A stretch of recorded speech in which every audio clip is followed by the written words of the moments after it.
Machina Arcana, Chapter 3, Horror in the Ice. Come on back after the break.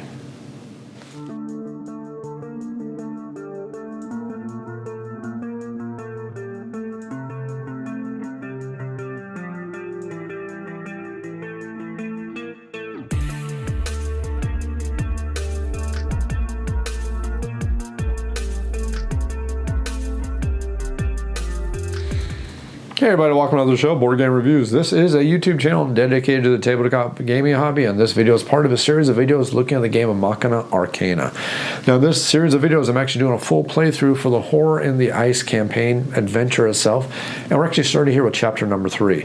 Now, if you're a little bit confused, check out the prior video where I played through chapters 1 and through chapters number 2. This entire campaign has 10 whole chapters for the entire story, and we're going to go ahead and start here with chapter number 3.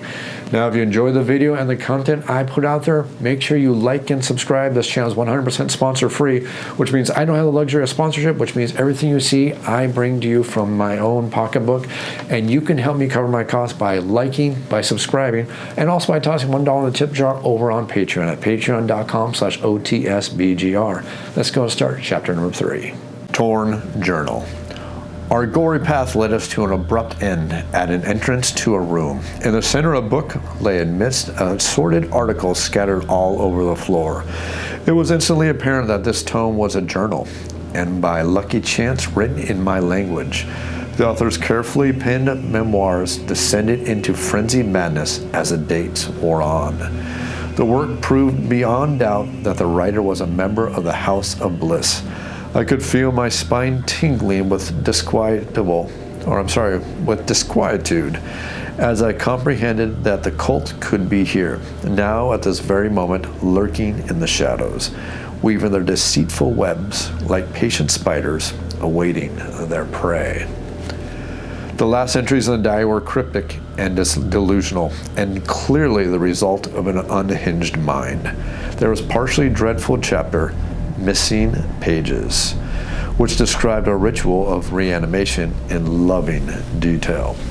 Now, for this chapter is not a blocking chapter, but we do have, which means it's going to be a standard chapter. We got to go to the chapter space to advance it, which means we need to explore next board. But let's go and refresh the spawn rating to 7, and the horror rating is going to stay at 4, which has been the bane to us this whole time. Now, the first thing we need to do is we need to make sure we add all the level 2 items to all the item decks, which means we're going to possibly start getting some better items coming out, which makes us extremely happy because we want those better items. But we also see that we can spawn a monster anytime just by spending 3 stamina, or we spend 6 stamina and 1 essence to banish any target monster that happens to be next to us. That could be extremely powerful, and that can be extremely useful to our heroes throughout the journey that's going to go on from this point. But before we go anywhere, let's go and spawn in our level 2 items, our level 2 apparel, our level 2 artifacts, and our level 2 consumable items. Now, the important thing to understand here is that when we start shuffling those cards, these discarded, destroyed cards are not going to shuffle back in. That's why we only have 1 discard deck. Our future cards are going to start looking better, but the past is definitely the past since a bygone. Luckily, we don't have to worry about the level 2 monsters quite yet. So simply at this point, we're going to take all the level 2 cards. We know they're level 2 by simply looking at the number right here, and we see this is level 2 apparel. We're simply going to shuffle these in, and I'm going to do this the magic of video editing, so you don't watch me shuffle a whole bunch of decks of cards, because that is boring. Our item decks are now prepared, but remember, we have not reset the round, so we have burned all of our stamina, which means we get to go directly into a spawn phase. So our spawn rating is currently set to a spawn rating of 7. So let's go and roll the die and see if we can get under a 7. And we will get an 8. Remember how I was taunting the dice before? Now that I taunted the dice sufficiently, now they're going to give me a little bit of payback. So we rolled an 8. That means we are going to have a spawn phase. We don't need to respect the spawn timer or the spawn number because it's already at 7. We don't have 4 or more monsters on the board, so let's just see what kind of nasty we are going to add. And we get to add a Migo or a Mygo. Is it Migo or Mygo? Somebody just correct me because I've always called them Migo, but I want to bet they're a Mygo. And that way I can say, oh my, it's a Mygo. It's the small joys in life. Anyways, the Mygo Migo has 3 armor, it has 4 mind, has 2 hit points, stamina of 5, it has a 2 stamina attack, adjacent. It's going to roll 3 dice when it attacks. When this monster is destroyed, attacker invokes an Explorer event. Just a fancy way of saying we're going to draw an event card. That can actually be a positive, because if we draw an event card, they're usually pretty good for us. It's the horror cards we don't like. So he's going to go to the top of the queue right here, meaning he is number 1. And he is going to spawn right here at that location because that's our closest spawn point. Now we get to roll for the horror event. Horror level is currently at 4, and we will roll a 6. Let's go ahead and raise that threat up. Don't need to worry about resetting that. Let's draw the horrible, nasty little card though and find out exactly what's going to occur to our beleaguered Blenda Warren, our bruiser. Lingering threat. Everything's a lingering threat here. We are more accustomed to the constant tremors and rumbling that shake the subterranean place now. This time, however, we felt a second quake right after the first, undermining our complacency. Never ever get complacent in a horror. Never. Also never split up. It was unusual enough in and of itself, but after the convulsion had died down, we sensed a rising threat. Increase the monster threat by 1. Well, we get to go over to our track right here and see if the monster threat goes up 1 more level. Guess what? We're going to start adding the level 2 monsters. That's going to be extra fun. So now the monster gets to activate. We look at the Migo. He has 5 stamina. He has no range, so he's going to try to get close to us as quickly as possible. So he's going to go 1, 2, 3, 4. Not a ranged attack. Not enough to attack us. So he would go adjacent. And that would be it. He doesn't get to attack us. Yes! Now we get to start a new Explorer turn. Very first thing is we are going to refresh all the way back up to 6 stamina. And now we have a couple different decisions we need to make. 2 things we know. 3 things we know. 1, we want to win the game. 2, we need to explore another tile here because there are no more chapter spaces on this entire tile, which basically means we're spinning on our wheels on this tile as long as we stick on this tile. It's basically wasting our time. But we have wonderful treasures and everything over here. So if we leave this tile too early, we're going to miss out on these awesome treasures and everything like that. And I don't like that idea. It seems like a bad idea to me. Plus, I want to have a little bit of fun. So I'm thinking what we're going to do is let's at least get these 2 spaces, which means we're going to get this recharge station. Don't forget, whenever we get a recharge station, we also get an extra point of stamina. And also don't forget we get a free point of movement at the start of every turn. So we're going to move over with our free point of movement from a reflexive sextant. And I think we're going to use this recharge station after we get that event space. So let's go ahead and spend 3 stamina. 1, 2, 3. And then over on the board, we will have our reflexive sextant, which gave us our free point of movement at the start of the round. And we will use our 3 points of stamina to go ahead and use this event space right here. Now, the first thing that happens when we use those nice, wonderful event spaces is we do gain 1 point of essence, which means we're not at 0 essence anymore, and that makes us very, very happy. So let's draw the top card of the event deck and see what is going to happen. Alacrity through pain, speed through ouch. Pain sears throughout my body, and yet, rather than bringing me to my knees in agony, some force pushes me onward as if telling me to fight past the pain. 2 times when any explorer is hit, explorers move up to 1 space. So if I get hit twice, this card is going to be discarded, and then, it won't be discarded. I can discard it, have all the explorers move up to 1 space. I'm getting lots of good movement abilities. That's going to be kind of nice. Place that card right there so I don't forget about it. And I know I'm going to be taking more damage, so that's going to be pretty much a given there. So let's go ahead and add a destroyed space on top of that event space. Now let's go ahead and activate this recharge space right here, and let's hope that we get a really good roll on the die from the recharge station. So the first thing that happens when we use the recharge station is, thanks to this wonderful card we have, this ability right here, when you recharge, restore 1 stamina. Actually, we get 2 of them. When you activate a recharge station, restore 1 stamina. So I'm going to get 2 stamina out of this no matter what. That's actually really darn awesome. I like that. So basically, anything except 1 side on this die is going to be a good thing for us. Of course, I do have to spend the stamina for activating the station, but hey, that's besides the point. So I got a heart. So we will heal 1 We had to spend the stamina to use the recharge station itself, so we didn't get the stamina back from that. But we still do have 4 stamina, which is really, really nice. Let's go ahead and show the recharge station. It has been activated by us, and we have a couple options right now. I could shoot that Migo, which could do a point of damage to it, which brings it closer to death, or I could move away from it, meaning that it has to come at me, meaning that it may not get to attack me as many times. If I stay stationary, it's going to attack me twice. If I move, I can at least reduce the amount of times that it gets to attack me. So, shoot, do nothing, take damage, don't like that. So we have 4 stamina left, so I can go 1, 2, 3, 4, which would make it 1, 2, and it still gets to attack me once. Not that bad. I can take a hit. But if I went right there, no, that's not that good.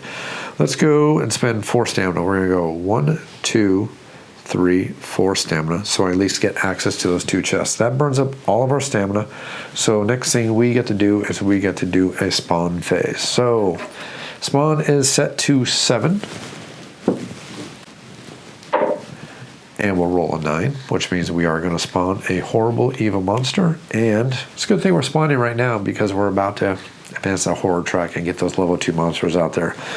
And we're going to get a Yodethian. Yodethian has 2 armor, 4 arcane, which means it's harder for us to hit because remember our gun is now an arcane rifle. He has 1 hit point, which isn't terrible, but he does have a very terrible power. You're going to get to see what that power is when I read it to you in just a second.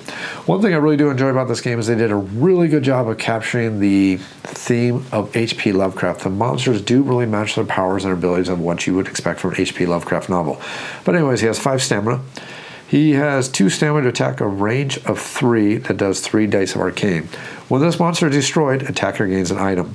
When this monster is the only monster on the board, it becomes ethereal. Now, ethereal monsters cannot be attacked by anything unless it's an ethereal attack. And not only that, they can move through other monsters. And that's a bad thing for us, which means they can get close to us, hit us, kill us, tear us apart, and there's not much we can do about it as long as it's the only monster on the board. So that basically means that we want to kill it before we kill the Migo. I'm going to do that until I figure it out. Migo. So let's go ahead and add that horrible monster onto the board at this spawn space, just like that. Now let's go ahead and check for the horror event. Remember, our horror level is currently set to 4. And let's play on easy mode. That'd be wonderful. Fortunately, I'm not playing on easy mode. So the very first thing that's going to happen is we get to advance the horror track or the terror track all the way up there. Once we get to that space, we now have to deal with level 2 monsters. This will reset all the way back down here. This will stay where it's at. Let's go ahead and take care of our horrible event, and then we will go ahead and shuffle in all the nasty monsters that get to get shuffled in into the level 2 deck now. So, Trashing Mania. Frozen by fear, we watch in terror as the monsters work themselves into a frenzy. We've never witnessed such rage. They thrash themselves about furiously, destroying everything in their vile wake. We knew it wouldn't be long before we all suffered the same fate and could envision some crushing our skulls like one might pop a grape. Squish, just like grape. Destroy target action space. Wow. So now all the monsters have a new ability. Destroy target action space. Oh, that is just so horrible. Absolutely horrible. I do not like that. They're going to spend 2 stamina to destroy any target action space. If they destroy a trap, it's actually going to activate those. That's painful. Well. Let's get rid of that card as quickly as possible. So the first thing we need to do before we go anywhere is now we get to bring in our level 2 monsters. And not only do we bring in our level 2 monsters, we get to shuffle in all the monsters we've already defeated back into the deck. Fun. So let's just do a quick shuffle. Not a shuffle like that. And once I'm done shooting all these videos, I am going to be sleeving all these things. I just know that sleeves make it horrible to actually watch video because they create a horrible glare. So when I record stuff, I try to make sure it's not sleeved because I know how troublesome it can be. So that is our new draw deck right there. Now let's go ahead and go to the monster activation, starting with the Migo. So the Migo has 5 stamina and no range, so he's going to go 1, 2.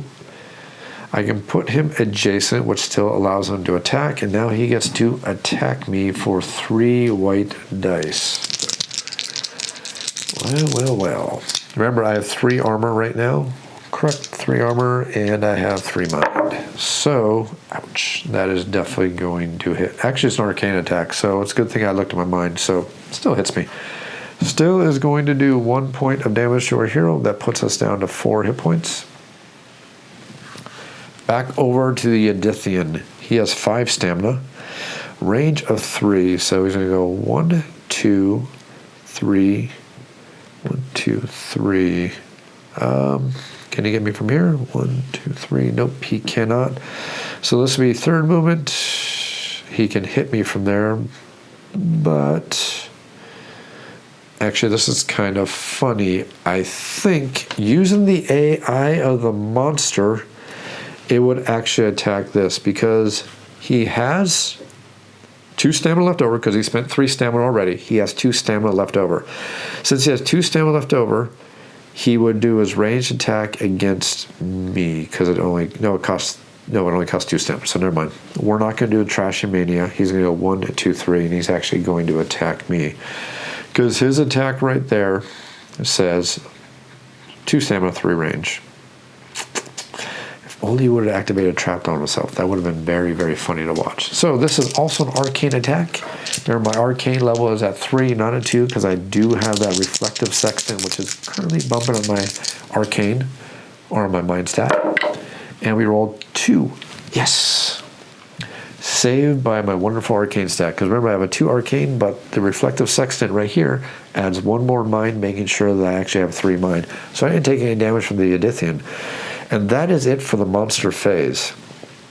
And that's probably going to be it for a certain Yodethian, because we get to start our turn by maxing out our stamina. If I can kill him, I may gain a hit point, and I may gain a little bit of happiness. So let's go use our cicatrizer. At the start of the round, first I get my free point of movement. I don't think I want to use it because I'm next to the chest where I want to be, so I'm not going to use it. Decisions. Nope, I'm just going to use the cicatrizer. So 1, 2, 3 points of stamina. Our target is going to be the Yodethian, because remember, he is a pain in the neck, because if he is the only monster, he's going to go ethereal, and I don't have any way to hurt ethereal monsters, so I need to take care of him as quick as possible. His arcane, or his mind is 4, which means I need to get a 3 or better. That's a 5, plus 1 is 6. Definitely does that. That does 1 point of damage to him. Remember, he only has 1 hit point, so he is going to be destroyed. When this monster is destroyed, the attacker gains an item. This will be our item that we'll gain. Let's put him in the discard pile, remove him from the board. I'll look at that in just a second. The first thing I want to do is I want to roll to see if I can get a heal off of this from my gun. If we get a 7 or better, I'm going to restore 1 health. I got a 10. That was a good time to roll really, really well. So that's going to put us back up to 5 health. We're super duper happy at this point. Let's go ahead and look at our item that we gained. Glimpse Catcher. That's kind of interesting. It's a 2 stamina, 3 range, 2 dice stack. When you hit, explorers can target ethereal units. Now that's actually kind of funny in a way. That's actually super duper thematic. I love it when games just kind of randomly end up being thematic. I killed an ethereal creature and I got an ethereal weapon out of it. That's just really cool. I like that. That makes me happy when something like that happens. So since I didn't get this from a chest, I don't get the free equip, and not like I want to do it anyways because I don't want to get rid of my cicatrizer. So I'm just going to put this in my inventory, which means it is not equipped. We still have 3 stamina left over and I have a couple different options. First, before I forget, I want to make sure I gain 1 essence for taking out that Yodethian before I completely forget. That does put us up to 2 stamina, or 2 essence. I have 3 stamina left over. Do I activate a chest, do I activate the event space, or do I attack the Migo? I am thinking that I am going to attack the Migo with my last action. That would put me at, well, because I can't kill him. That's actually, I think that's the best thing to do. I think I'm going to do that. Yes, he has 2 hit points, but let's just go ahead and defeat him. Although the thing is that I'm worried about the constant march of bad guys on me. I'm not going to do that. I think we're going to take 2 hits. We'll be taking 2 hits. I don't care. Indecision is paralyzing sometimes. We're going to open this chest. Let's go ahead and spend 3 stamina to open the chest. Now, the nice thing about spending the 3 stamina to open the chest is, since we're opening the chest, we're going to gain 1 essence. That's going to allow us to use that essence for hit points if we really, really want to. Since we're opening a chest, we get to draw 2 items. I want that darn Displacer Beast chest plate. Might also want a consumable also, or an artifact. I got a cool artifact. I don't want to lose it. So let's go with 1 card, and then let's go with our second card, which is going to be a consumable. The nice thing about consumables is they don't need to be equipped to be used, so I do like that. So let's go ahead and see what we got right here. Oh, that's right. I completely forgot. I shuffled the deck, so the Displacer Beast chest is not on the top. That was kind of dumb of me, but okay. Let's see what we got. We got a Stygian File, which means that we can discard that card, and for the rest of the round, we don't lose any health at all. That means that Migo cannot hurt me at all. That's actually kind of cool. The other thing is going to be the Yodethian Clasp, which is going to be give me 1 piece of armor. The unfortunate thing is this is an add-on to a piece of armor, so I can't even equip this anyways. Not that I could, but just in case you understand. It says you can activate the action spaces targetable by 2, which means I now... Oh, that's kind of cool. Basically, I have Dr. Octopus as one of his arms. That is super awesome. So, don't take any damage or get one of Dr. Octopus's arms. Oh, that's so... I think I would take the Yodethian Clasp. Yes, I know I'm risking taking damage from the Migo, but I have essence to soak up the damage. So we're taking the Yodethian Clasp. I still need a piece of armor. I like the Stygian File. I'm going to leave it on top because I'm hoping it's going to be the next card I'm going to get. So this chest is activated. That's it for our turn. Let's go ahead and spawn some nasties back on the board.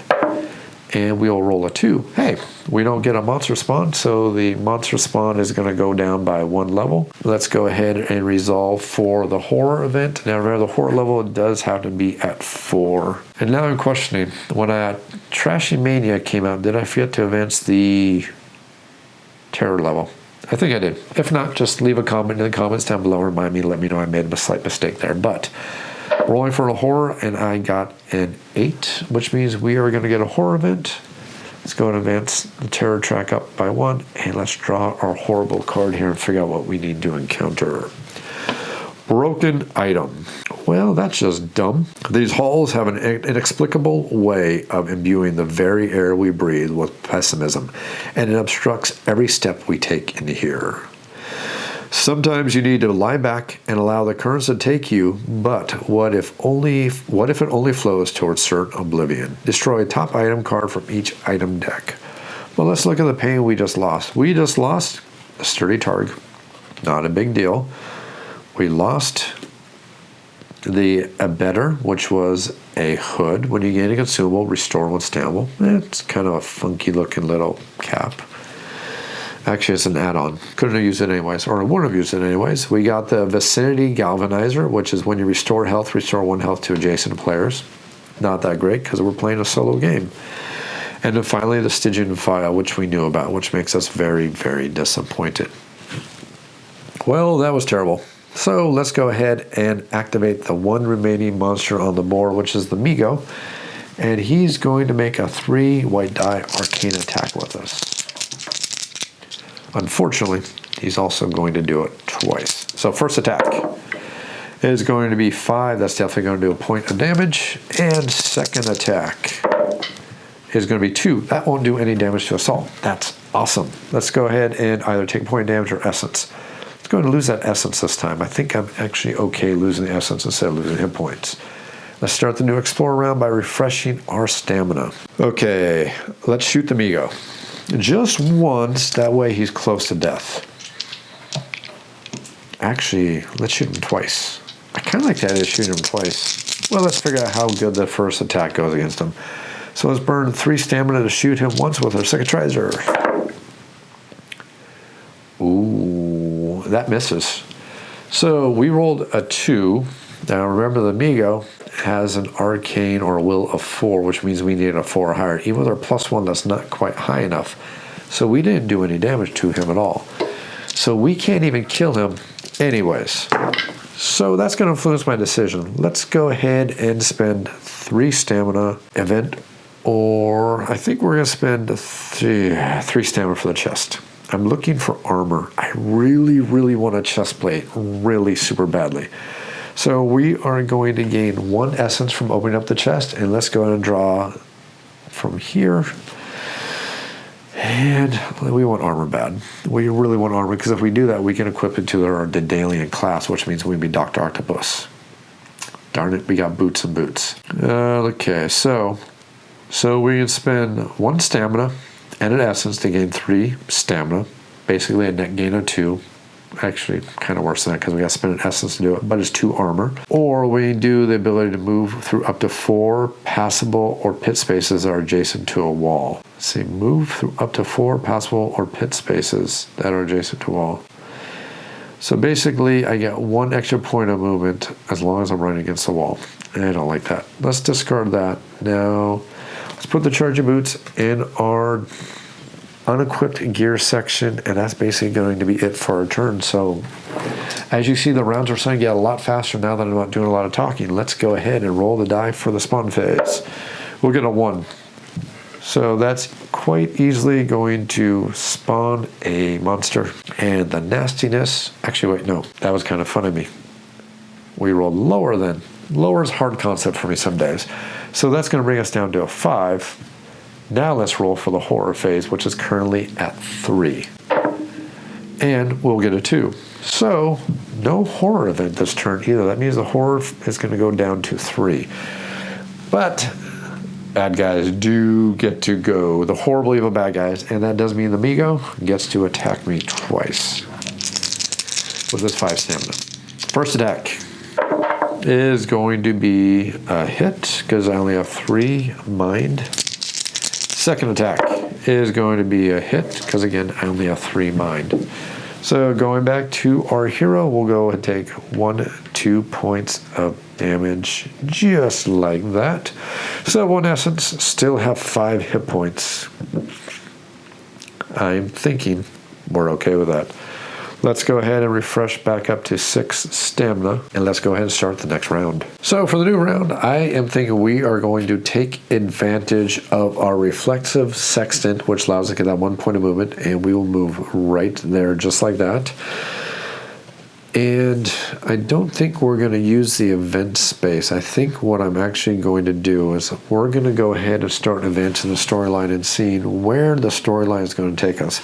So let's spend 1 point of stamina, which will allow us to move right here just like that. And then we'll spend 2 more stamina, which will allow us to explore the next edge. So let's go ahead and move the board up just like this. And then we'll bring out our stack of tiles, and we'll figure out exactly which next tile we are going to have added to the board. So we're going to shuffle these, flip some over, shuffle some more, and whichever one ends up being on the bottom is the one that we are going to take. Because it's more fun this way, let's just mix things up, because that's part of the fun. That's not a fun tile. Trust me, this tile is not fun at all. Not at all. And this is our tile. So when you place it with this symbol showing the direction we just came from, kind of interesting way to go. So I spent 3 total stamina so far. I have an exploding barrel. I have lots of traps.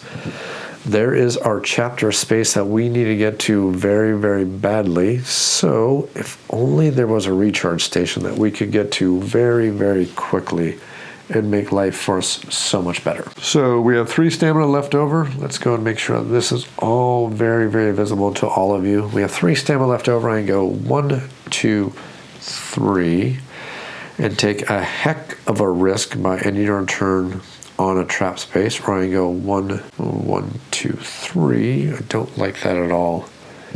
I'm really thinking that what we need to do is we need to advance to the next chapter as quickly as possible. We can get very quickly overwhelmed if we don't be careful. We know the 2 spawn spaces are down here. I know that darn Migo over there. If I get to...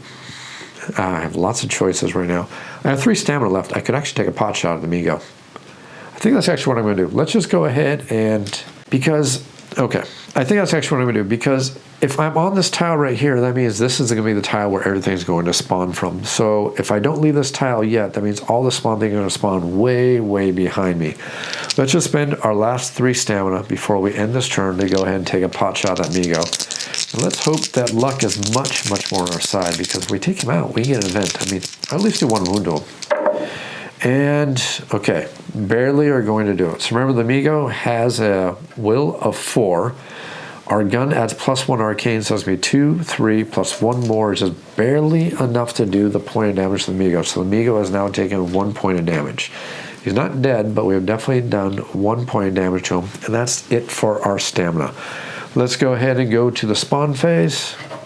Remember, our spawn level is currently set right now at 5. And we'll roll a 4. Wow, I'm really, really finding this interesting.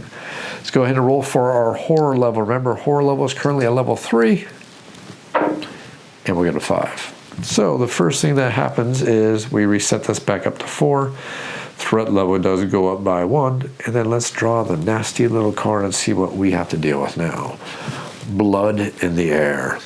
The Eldritch writing drew us to the fountain, its uneasy calligraphy demanding our inspection.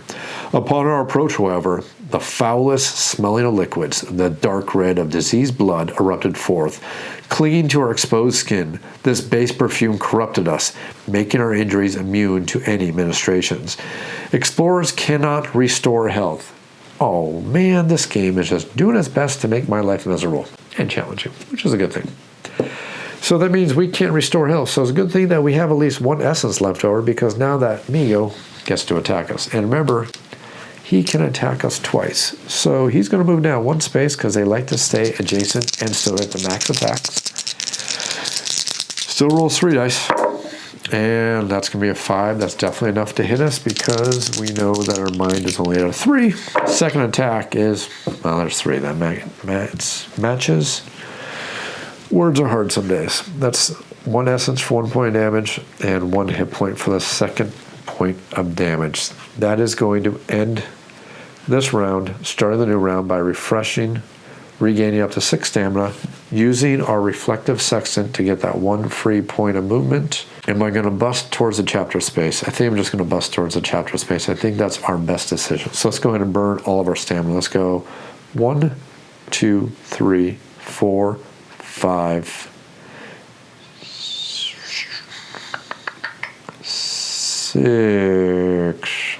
6. Yeah, I like that, because that way I'm going to be next to that trap space. That way I can activate that trap space, which is going to make me very happy if I can burn some bad guys and some monsters and some traps. Make me so very happy if it works out. And now we get to move on to the monster phase. And remember, for the monster phase, we are back to 4 for the spawn rate. So let's see if I actually really want to spawn some, because remember, I have 0 essence right now. I need to get back up to 3 essence to hit that chapter space. So I need to kill 2 monsters plus activate this event space right there. That should get me back up to 3 essence. I just got to get there. So, and we'll get a 3. So the dice are not listening to me at all. Common. This will go down by 1. Let's go ahead and roll for the horror event itself. So the horror level is currently set at level 4. Horror phase roll, and we will get a 3. Really? Well, it's not quite what I wanted, but well, darn. Okay, so let's lower down the horror phase down to 3. That totally changes up all my strategies of what I was expecting to do. That is so not what I wanted. I mean, could be worse, but it's definitely not what I was expecting. So let's just go to the monster phase. So the Migo, we know, has a movement of, well, he has 5 stamina. Basically a movement of 5 at this point. So we'll go 1, 2, 3, 4, 5. Not within range. I'm okay. So let's go ahead and start the new round. So top of the round, we will have 6 stamina, no essence, but we do have that 1 free point of movement. I think I'm going to take that 1 free point of movement from my reflexive sextant to move right there. And then we're going to open fire on this Migo. Remember, he already has 1 wound from us. If I hit him one more time, just got to hit him one time and I'll be good. So, let's roll. And we will get a 4, plus our 1 is a total of 5. Remember, the Migo already has 1 point of damage, as we see right there. So this will be a 2nd point of damage from him. That will defeat him. So a couple things happen. First of all, when the Migo is defeated, we gain 1 essence from defeating a bad guy. That's always one thing we got to make sure we do. Next up, since we have our special power from our rifle, we get to roll to see if we're going to get a heal out of this, and that would be very, very nice. 7 or better, got a 6. So close, yet just not quite there. So we don't get our free heal from our rifle. The Migo will be removed from the board there. And that did cost us 3 stamina to shoot him like that. So the only thing left to do is to go ahead and use the ability from the Migo. It says when the monster is destroyed, attacker invokes an explorer event. So let's go ahead and invoke an explorer event, which means we draw and invoke an explore event, and we're going to see we're going to get revised tactics. Our first encounters with the beastie proved disastrous. They were stronger, faster, and had dire sorcery on their side. We had survived, albeit barely, so I reconsidered how we must engage these monsters. I devised plans, gathered my colleagues, and relayed to them my new stratagems. I implored them to follow me explicitly. Oh my gosh, I actually can talk. Explicitly. There we go. Now he said the word. If they sought any chance of survival. When any explorer is hit, they move up to 1 space. Isn't that exactly the same as the last one is? Yeah. Except this is a permanent one as long as this is the top card, which means that alacrity through pain is now gone. So basically I just can a little bit better than alacrity through pain. So a little bit better. Okay, so I still have 3 stamina left over. And I need 2 essence, which means I need to get to that chest and I need to get to use this space right here. So what I'm thinking is I'm going to go 1, 2, 3, and that'll be the last of our, and that's it. Now we get to go over to the spawn phase, and I think this spawn phase, we should be able to roll a 3 or higher, you would think. I got a 2. That is quite comical. So let's go remove it or lower from 3 and down to 2. The horror is currently set at 3. Let's see if we're going to get a horror event here. Horror event is a 3. That will be a horror event. So since we have a horror event, let's go ahead and do this in the proper order. We'll reset. Threat will go up 1 level. And then let's go ahead and draw our horror card and see exactly what we need to deal with. Mending slumber. We spent a few hours in the embrace of a fitful sleep. Though we're not sure why we bothered, as it brought us no measure of respite. Our dreams, or nightmares rather, seemed linked together as one, and lingered on the foul thing we'd previously encountered. It lay there, bleeding in the dark, with its labored breathing haunting us. That must be the Migo we just defeated. Suddenly, its eyes snapped open, and we knew then it had instead grown stronger.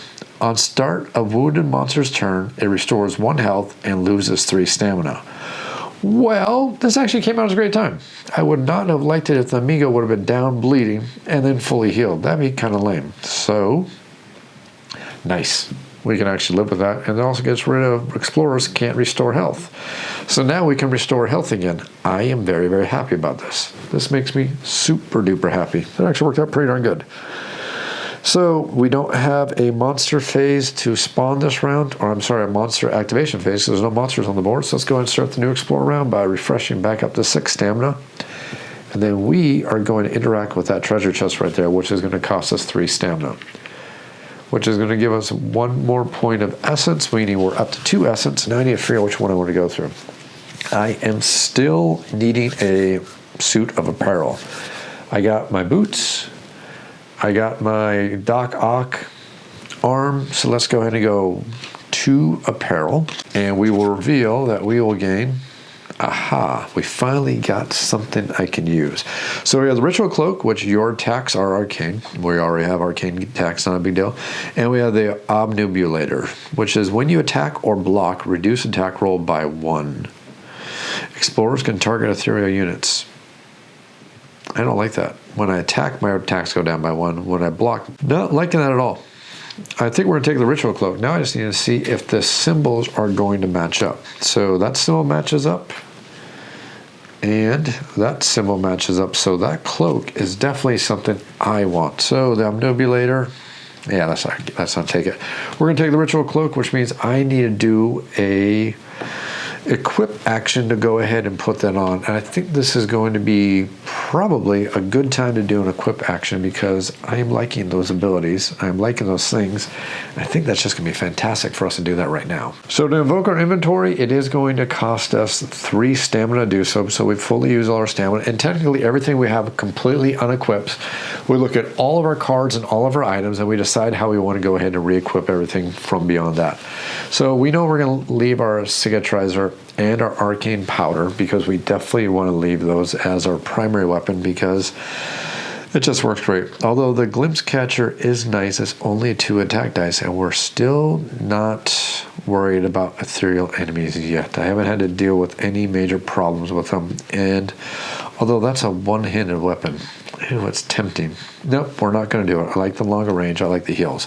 This is the main thing that we're wanting. We're wanting the Ritual Cloak.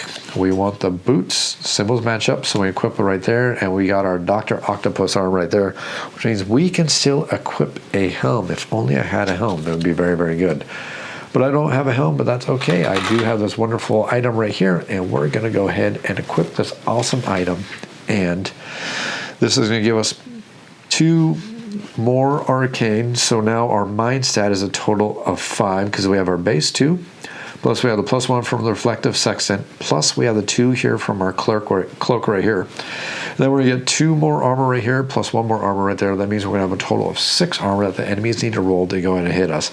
So this is actually really, really awesome. I can really actually play as a bruiser. Now we are going to get to one of my small negatives I do have about the game. It would be awesome, really be awesome if these player boards all had the ability to track our individual armor and our individual mental stat bonuses. That'd be great. If only there was 2 more rows, 1 row for our total armor and 1 more row for our total arcane stat. That'd be absolutely awesome. Unfortunately, it doesn't exist in the game, so that's just one of those things in a 4th edition or next upgrade kit or whatever. That'd be super duper awesome. If the designer's listening, I really hope you consider that because I think that'd just be totally cool if we could have that. So we got our nice Ritual Cloak equipped and we now have our gun equipped. We're out of stamina, so let's just go ahead and roll the die and see if we're going to get a spawn.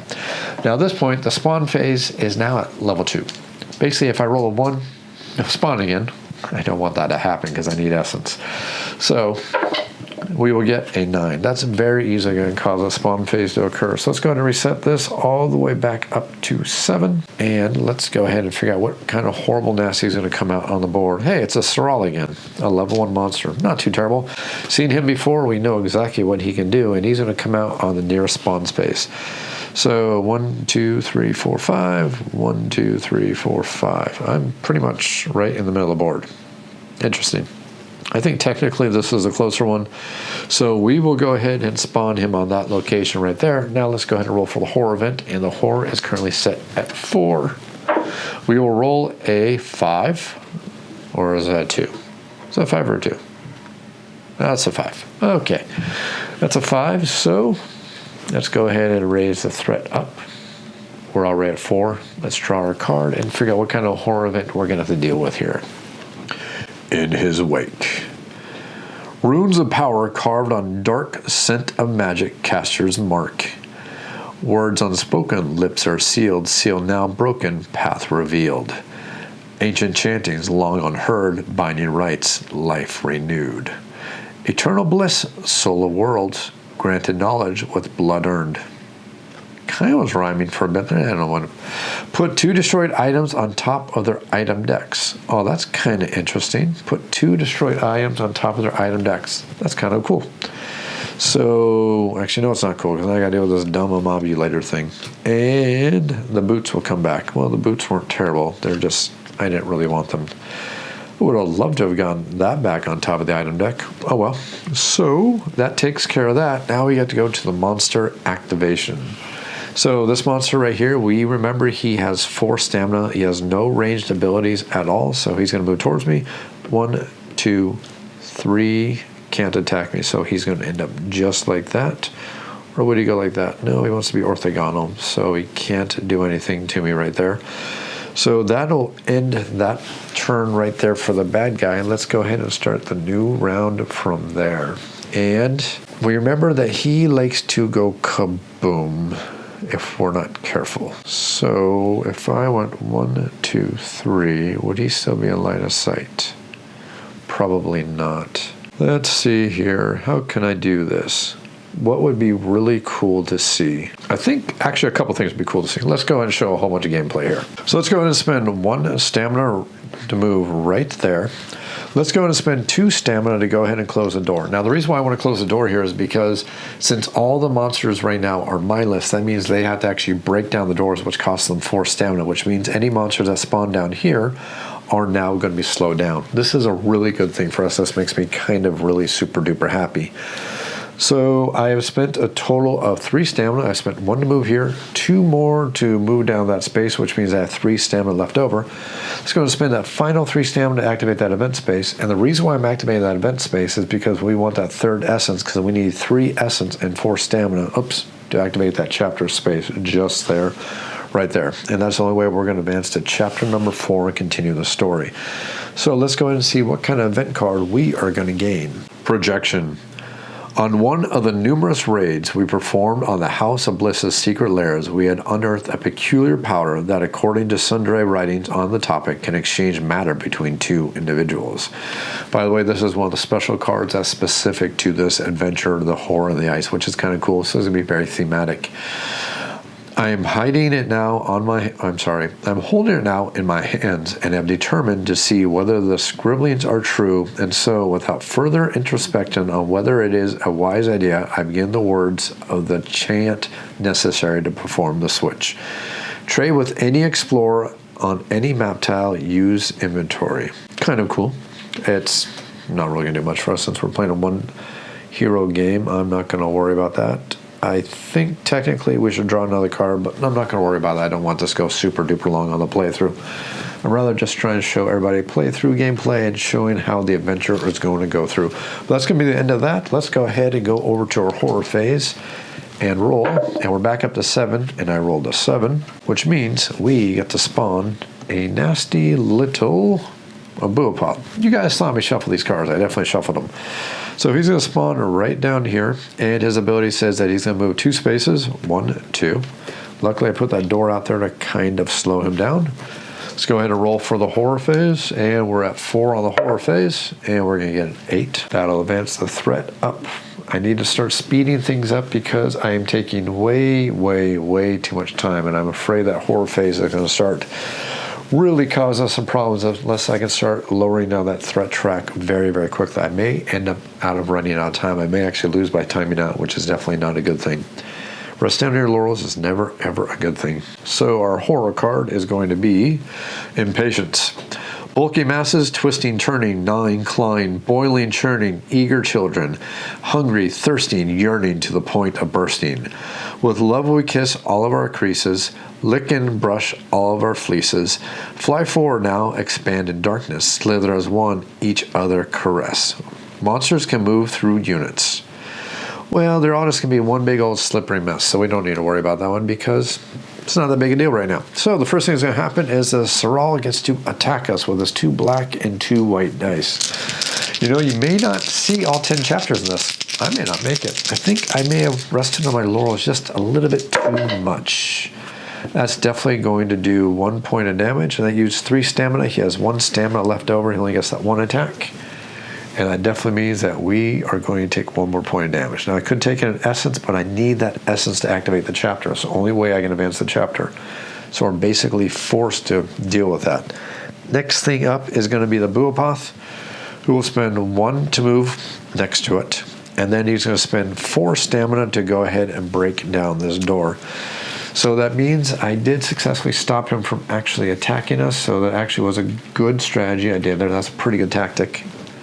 Again, you got to play smart. You got to play tactical. That's a destroyed door token. That signifies that door is broken and no door can be closed there anymore. And that used up all 5 of his stamina. I mean, he didn't get to attack at all. And now it's my turn. I need to play smart here. I could go 1, 2, 3 and end the chapter. That's one option I can do, because otherwise these monsters are just going to keep coming. Or I could, because he's got 2 hit points. I think that's really the best thing I'm going to do. Actually, you're on a trap and you're on a trap. So I think what I'm doing is I'm going to go 1, 2, 3, still next to the chapter space, also next to the chapter space, and this is going to be a good time to show you exactly how our trap works. So to activate a trap, that does cost 2 stamina. So looking at our hero board, we go 1, 2, 3 for our total movement, and then we're going to spend 2 more to go ahead and activate that trap space, and then when we activate a trap space, we're going to roll 3 black dice, and any creature that's on a trap space, or I should say any unit, because we also hurt other explorers if we're not careful, is going to take 1 point of damage if we roll equal to or greater than the armor. So the Buopoth has 3 armor, 2 armor, and the Saral has 3 armor. So there's a good chance I might hurt both of them. We're going to roll for all creatures, and I'm going to get a 6. That was very, very nice. That means both of them just took 1 point of damage, which is really, really nice. I'm actually very happy with that. That actually worked out perfectly. If only there was a recharge station around here, that would be awesome. Unfortunately, that trap has been used up. You can't use the same trap lever multiple times, but I do have 1 stamina left over, and I think I'm going to go right there just like that. Of course, since the Buopoth was hit, that does mean he's going to move 2 spaces towards the nearest spawn space, because that's what his special ability does. And that is it. I have I have no stamina left over. Let's go ahead and go to the next spawn phase and see what's going to happen here. Let's see, we got a 9. That's definitely going to spawn a monster. Let's see what we're going to get. Aha! An Urahag. This is a new creature. We have 3 armor, 5 mind, 1 hit point, and 1 stamina only. And as spending 1 stamina, roll the die. If I get a 6 or higher, it's going to attack explorers, or it's going to attack for 2 all explorers on the board. Otherwise, explorers move up to 3 spaces towards their nearest spawn space. It's immobile. That's actually kind of cool. I don't like the fact that it's going to be a pain in the neck, and it's going to spawn right there, though. But it's still actually a really darn cool enemy. Let's go ahead and draw out this little token, and let's add it onto the board. Well, I need to take care of that thing very, very quickly. Although with 2 dice, its chance of hurting me is actually pretty darn slim, so it's actually not as terrible as it could be. Okay, so let's go ahead and roll for our horror now. Remember, horror rating is at 4. I would really like to roll lower then, because I am really not liking the fact that that track is just skyrocketing on us, and of course I'm not going to get it. That'd be a 9, so that does mean this doesn't move. We now move up to here, and we draw another one of these horrible little cards. His house. Through the rocks his bliss now bores, it penetrates the deepest floors, so they serve as shields and swords, a million spears that forms our wards. If you feel your backs are weary and lean against the walls most eerie, you'll find them a stormy bay, a myriad of pain to pay. Arcane attack, explorers adjacent to walls. Yep, I'm adjacent to a wall. So that's going to be 2 black, 2 white, arcane attack against me. Well, this is why we don't rest on our laurels. And it's 1, 2, 4. Ooh, that's actually really cool, because normally this would be pretty bad because I only have 2 arcane, but I have the reflective sextant, which gives me +1.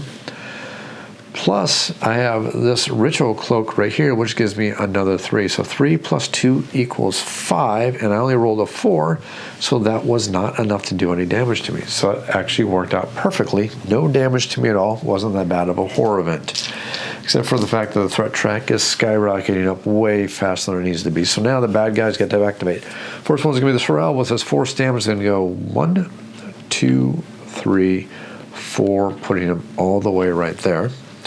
Next up is going to be the Buopoth, which is going to go 1, 2, 3, 4, 5, because he doesn't have a range, and then the Urhag gets to activate. And I'm going to spend the 1 stamina. If I roll 6 or higher, he's going to do an attack to all the explorers. And then if I don't roll, we must move 3 spaces towards the nearest spawn space. Oh, that's just horrible. Although since we're blocked, it's actually going to be okay. So I got a 7. So we're all going to suffer the attack. So I'm not even going to move the dice tray out of the way. And we're going to roll 2. Everybody have a 5 arcane. Yeah, we're fine. Don't need to worry about that. We don't take any damage. And that's it for the enemy phase. Now let's go back to our heroes. I'm going to go back all the way up to 6 stamina. I think we're going to go ahead and activate that chapter space. So to activate the chapter space, it's going to cost us a little bit of essence and a little bit of stamina. So let's go ahead and spend 3 stamina. That puts us back down to here. Let's spend 3 essence, and then we will flip the chapter over, and we get to figure out, there's a really cool artwork again, for missing piece. The corridors were dank and threatening, and we tried to ignore the growing unease as we wound our way past the softly throbbing walls. Halfway through such a passage, we stumbled upon a piece of parchment, and I guessed that this was a missing page from the journal. We squinted in the gloom to make sense of the illustration. A blue meteor plummeting from the heavens towards a glittering white mountain. I felt my gorge rise as I absorbed the extent of what I was seeing. Were the small tentacles protruding from the blazing sphere just an artist's fanciful depiction? Could it be possible that it was alive? The page also spoke of a secret place far below and gave us detailed instructions of how to reach it from the entrance. For now, it would have to wait as time was running short and we should return to base before nightfall. So this one has a couple things we need to do. First, it says destroy a bound event wall adjacent to a pit for 1 stamina, and that's going to allow us to restore 3 essence. Remember, I do have 1 bound event. I have this event right here, which is bound to my character. I can destroy that to restore 3 essence. I also need to place the exit token. So when I place the exit token on the board, I can place the exit token on any exit that actually leads off further into a direction. So I can pick this side, or I can even pick this side over here. I'm thinking I'm actually going to pick this side over here. I think that's going to be the better thing for me to do. I mean, this doesn't seem too bad at all, but then I have to get around all these bad guys. Let's see, 1, 2, 3, 4. Actually, I could do that. That actually would not be that terrible. I am highly, highly tempted to do it just like that. Actually, I think it's what I'm going to do. So this is going to be our exit space. If we get to the exit space and we successfully exit, I think it actually has an exit cost, so that's the problem. It's 2 stamina. Let's see here. 1, 2, 3, 4. Actually, I can do it. It actually works out perfectly. I can make this a really, really quick chapter. I'm going to do that. That actually works out perfectly. Let's go ahead and work with that. So that has been used up.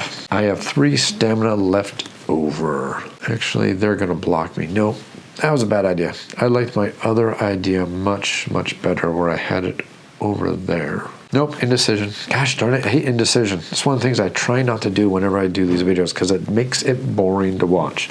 That's going to be my final decision. We're going to put it right there. I still have 3 stamina left over. I'm going to use my remaining 3 stamina to take out this Buopoth. At least that's my hope. So let's go and burn our remaining 3 stamina because we really do need a hit point back from healing. And let's go ahead and roll our 3 white dice. I need a 2 or better, technically a 1 or better.